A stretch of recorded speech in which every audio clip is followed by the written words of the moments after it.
নমস্কাৰ সকলোকে স্বাগতম জনাইছো আশা কৰো সকলোৱে কুশলে আছে আজি আমি আলোচনা কৰিম বিশ্বৰ ঔদ্যোগিক ক্ষেত্ৰখনত সংঘটিত হোৱা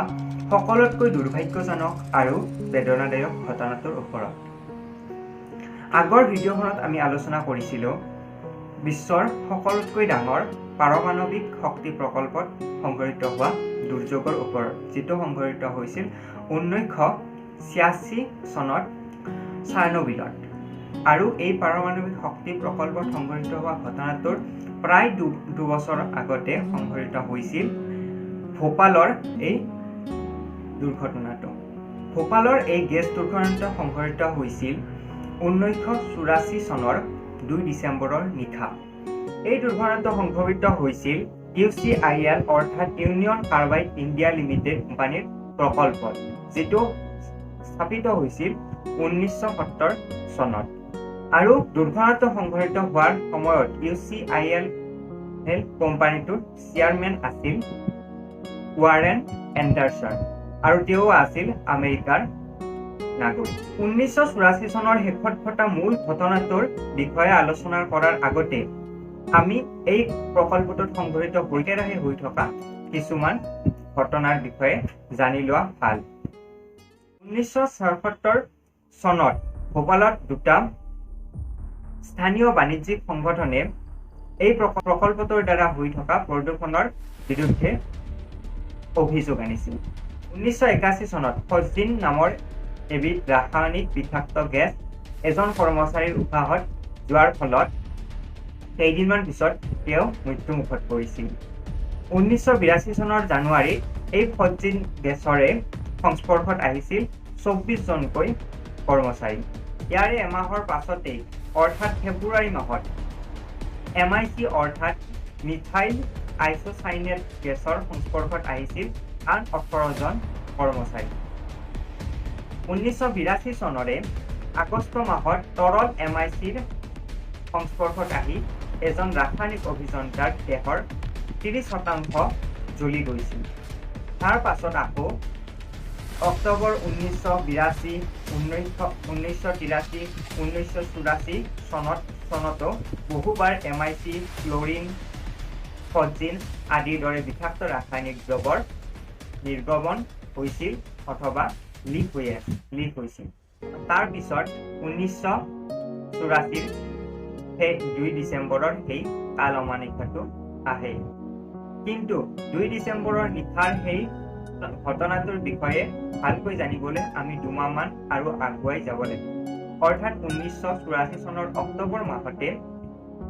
MIC অৰ্থাৎ মিথাইল আইসোসাইনেট মজুত কৰি ৰখা 3টা টেংকৰ এটা টেংক বিকল হৈ পৰিছিল টেংকটো আছিল E610 সেই টেংকটো বিকল হৈ পৰাত প্ৰকল্পটো বাকি দুটা টেংকেৰেই চলাই যোৱা হৈছিল তাৰ লগে লগে প্ৰকল্পটোৰ বিভিন্ন পাইপ আৰু ফ্লেয়াৰ টাৱাৰ অৰ্থাৎ জ্বলনশীল নলীও ব্যৱহাৰৰ অনুপযোগী হৈ আহিছিল 1 ডিচেম্বৰত E610 এই অক্টোবৰ মাহতে বেয়া হোৱা টেংকটো আকৌ এবাৰ ব্যৱহাৰ কৰিবলৈ চেষ্টা চলাইছিল আৰু তেওঁলোক বিফল হৈছিল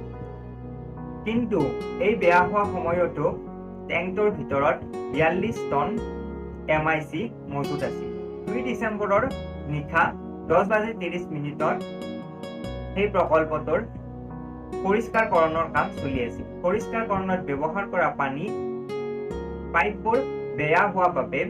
ভিতৰলৈ সোমাই যায় ভিতৰলৈ সোমাই যোৱাত টেংকটোত থকা MICৰ লগত বিক্ৰিয়া সংঘটিত হয় এই বিক্ৰিয়াটো আছিল এটা বৃহৎ তাপবৰ্জী বিক্ৰিয়া অৰ্থাৎ যি বিক্ৰিয়াত তাপ উৎপন্ন হয় এই তাপৰ ফলতে টেংকটোৰ ভিতৰত অত্যাধিক পৰিমাণে চাপ বৃদ্ধি হৈ আহিছিল 11:30 বজালৈ MICৰ বায়ুত মিহলি হোৱা কথাটো প্ৰকল্পটোৰ বহু কৰ্মচাৰীয়ে গম পাইছিল 11:45 মানলৈ প্ৰকল্পটোৰ উচ্চ বিষয়াক এই বিষয়ে জনোৱা হৈছিল কিন্তু দুৰ্ভাগ্যৰ বিষয় 12:40 বিষয়াবোৰে এই দুৰ্ঘটনাটো নিয়ন্ত্ৰণ কৰিবলৈ বৰ বিশেষ ব্যৱস্থাই নললে এইখিনি সময়তে টেংকটোৰ ভিতৰত অত্যাধিক পৰিমাণে চাপ বৃদ্ধি হয় আৰু টেংকটোত বিস্ফোৰণ সংঘটিত হয়, যাৰ ফলত সেই বিশাল পৰিৱেশটোত MICৰ দৰে বিষাক্ত গেছ চাৰিওফালে বিয়পি পৰে। এইখিনি সময়তে প্ৰকল্পটোত যদিহে কিবা দুৰ্ঘটনা সংঘটিত হয়, সেই দুৰ্ঘটনাৰ বিষয়ে বাকী ওচৰ পাজৰৰ মানুহক জনাবলৈ সাইৰেন অৰ্থাৎ উচ্চ শব্দ সৃষ্টি কৰা যন্ত্ৰ লগোৱা থাকে। কিন্তু এই ঘটনাটো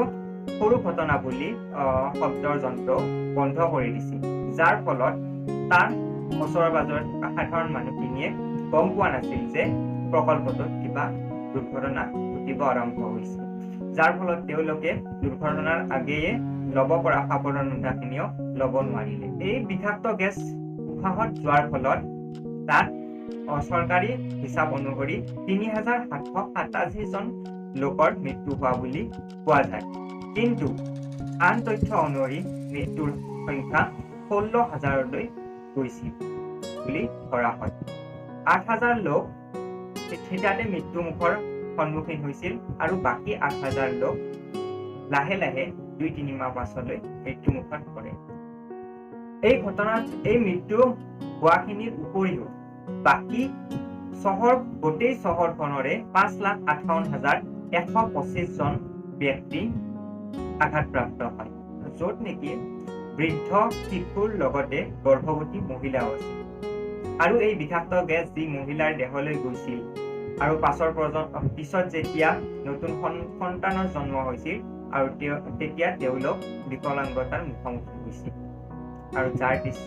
ইয়াত আপোনালোকে চাব পাৰে, এনেকুৱা যন্ত্ৰণাদায়ক জীৱনৰ মুখামুখি হ'ব লগা হৈছিল এই প্ৰকল্পটোৰ বিষয়া কৰ্মচাৰীৰ ভুলৰ। দুৰ্ঘটনাটোৰ সংঘটিত হোৱাৰ পাছতো যিজন সকলোতকৈ ডাঙৰ কোম্পানীটোৰ অধ্যক্ষ পদত আছিল, তেওঁ ভাৰতৰ পৰা আমেৰিকালৈ গুচি যোৱাত সফল হয় আৰু তেওঁ গোটেই জীৱন কিন্তু কোনো ধৰণৰ শাস্তিৰ মুখামুখি নহয়। বাকী ৭জন উচ্চ বিষয়াকো এই দুৰ্ঘটনাটোৰ বাবে দোষী সাব্যস্ত কৰা হয়, যদিও তেওঁলোকৰ শাস্তি আছিল মাত্ৰ ২ বছৰ আৰু লগতে অতি কম পৰিমাণৰ জৰিমনা বিহা হৈছিল। UCIL কোম্পানীটোৰ মুখ্য কোম্পানী UCC আৰু ভাৰত চৰকাৰেও জনসাধাৰণক কিছু সাহায্য প্ৰদান কৰিছিল, কিন্তু জানো কিবা সাহায্যৰে এনেধৰণৰ যন্ত্ৰণাদায়ক জীৱনৰ পৰা মানুহক সকাহ দিব পাৰে, সেয়াই ডাঙৰ প্ৰশ্ন। আশা কৰোঁ আপোনালোকে এই দুৰ্ভাগ্যজনক ঘটনাটোৰ বিষয়ে জানি অলপ হ'লেও ভাবিবলৈ বাধ্য হৈছিল। যদিহে আপোনালোকে এই দুৰ্ঘটনাটোৰ বিষয়ে আগতে জানিছিল, তেন্তে মোৰ যদি কিবা ভুল ৰৈ গৈছে মোক জনাব। আৰু যদিহে আপোনালোকে আজি প্ৰথমবাৰৰ বাবে এই ঘটনাটোৰ বিষয়ে জানিলে, তেন্তে আৰু অধিক জানিবৰ বাবে ইণ্টাৰনেটতে হওক বা বিভিন্ন লেখা পঢ়িব পাৰে। আশা কৰোঁ মই এই ভিডিঅ'টিৰ জৰিয়তে কিছু তথ্য দাঙি ধৰিব পাৰিছোঁ। সম্পূৰ্ণ ভিডিঅ'টি চোৱাৰ বাবে অশেষ ধন্যবাদ।